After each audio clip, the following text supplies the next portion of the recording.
We have wide receiver Justin Smith-Brown. Questions for Justin? Greg? Justin, so you're moving up a level. How difficult was that? We've heard others, they want to prove themselves at a higher level, so what's it been like for you? Is that a big part of the reason you want to transfer? Oh yeah, that was a major, really the only reason. You know, being at HBCU level, a lot of the guys that were coming through had a question like, oh, can you play at the next level? Like, if you can't play at the next level in college, how do you expect to play at the NFL? And just to be able to come here and prove myself, that was something I wanted to do. You doing so? You think you're proving yourself? Yeah, I definitely think I am. Obviously, there's more opportunities that can come that I could prove myself some more, but for right now, I think I'm doing the best I can do. Maximizing those opportunities, what goes into that for you, and how do you feel that you've been able to capitalize on the opportunities presented to you? Just making the play when the ball comes in my hands, you know. I pride myself on being a playmaker, and that's what I feel like I am, so the more opportunities I get, the more explosive I can be. I feel like I'm doing what I'm supposed to do. Justin, what's it been like playing with somebody like Cam Vaughn? And is his personality the same on the field as off the field? Yeah. Cam, he's the same guy no matter where he is. You know, it's just like he's a special dude, man. Being able to track the ball as well as he does and make the plays he can, it just makes it easier for everybody around him.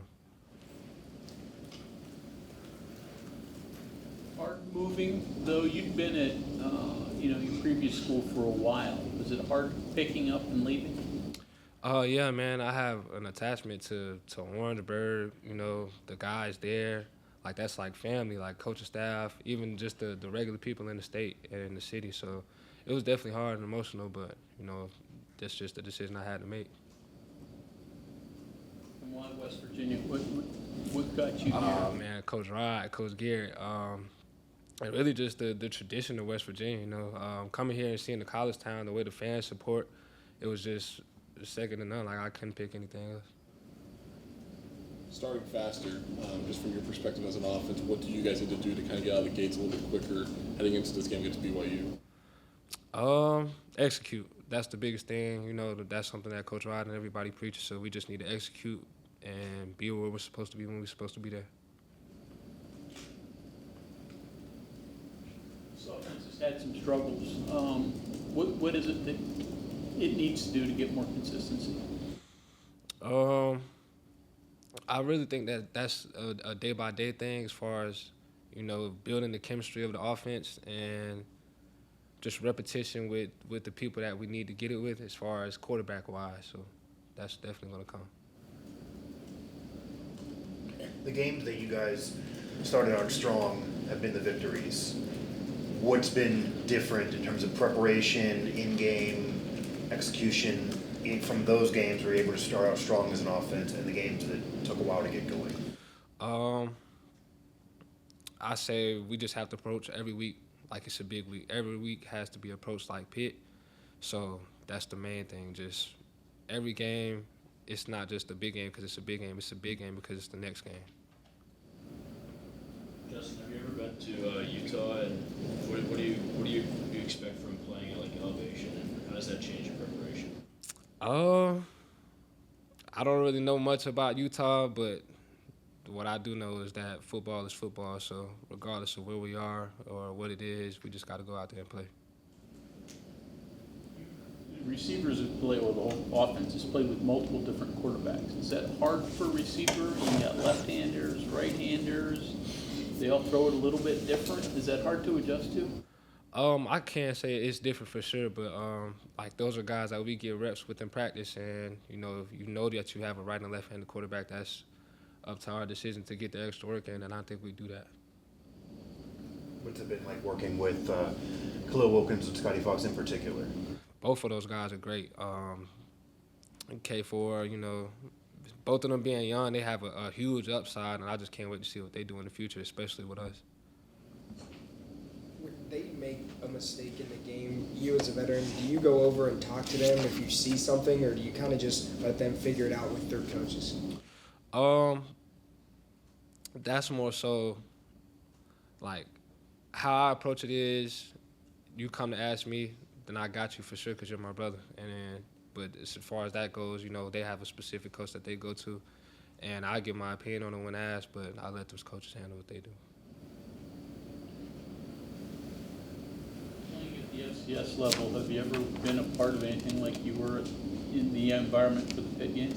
Yes.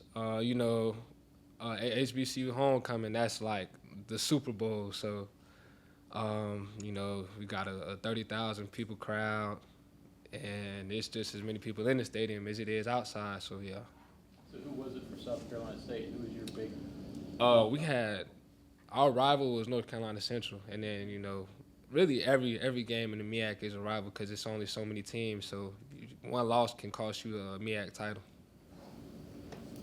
Justin, can you describe the difference between being a football player in the MEAC and the Big 12? It's really two different cultures.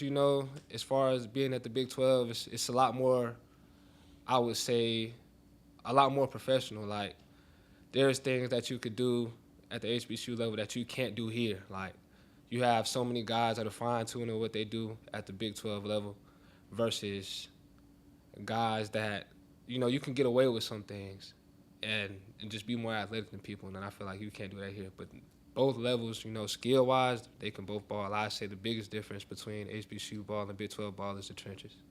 How about just life in general? Yeah. Okay, so, yeah, man. I mean, especially being in West Virginia, like, it's a culture shock, I could say. But, like, it's beautiful up here, It's peaceful. Like, being in Morgantown is like a breath of fresh air compared to Orangeburg. And it's like, both states are beautiful, but, yeah, man, I mean, this is different. It's kind of hard to explain. Yeah. So at the HBCU games, I'm going to ask you a question. I'll get you in trouble. Which one has the best band? Yeah. The Marching 101 band at SC State, all those HBCU bands, talent. It's crazy. Justin, did you know Jason Chambers? I played against him, and I didn't realize that until I got here and I heard his name. Like, we were going at it in practice one day, and like, we had a break, and I just talked to him like, bro, like, did you play? You remember playing state? He was like, yeah, bro, I heard your name, and I realized that you were who you were. And I'm like, yeah. So yeah, that was cool, realizing that we played against each other. Okay, thank you very much. Appreciate it. Thank you.